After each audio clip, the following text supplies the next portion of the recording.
মানিকগঞ্জে শব্দ দূষণ এবং জনভোগান্তি রোধে ট্রাফিক পুলিশের বিশেষ অভিযান চলছে।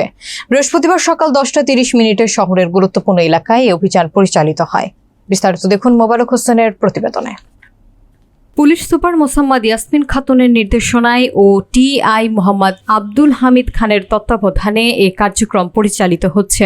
ট্রাফিক সার্জেন্ট আকবরের নেতৃত্বে পরিচালিত অভিযানে খোলা সাইলেন্সার এবং উচ্চ শব্দ উৎপাদনকারী যানবাহনের বিরুদ্ধে ব্যবস্থা নেওয়া হয়। এদিন তমাল নামের এক ব্যক্তিকে তার খোলা সাইলেন্সার যুক্ত মোটরসাইকেল দিয়ে বিকট শব্দ সৃষ্টি করে জনদুর্ভোগের অভিযোগে 33,000 টাকা জরিমানা করা হয়। তার মোটরসাইকেলটিও জব্দ করা হয়েছে।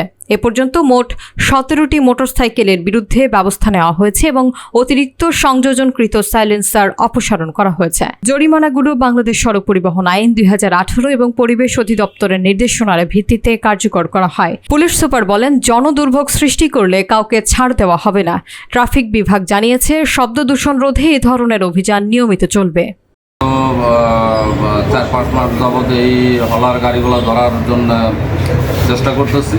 এই যাবৎ প্রায় 16-17টি গাড়ি আমরা আটক করতে পেরেছি এবং প্রতিটা গাড়িতে আমরা সর্বনিম্ন প্রায় 30,000 টাকা করে জরিমানা করতেছি এবং হলার খুলে রেখে দিচ্ছি, অফিসে জমা করতেছি।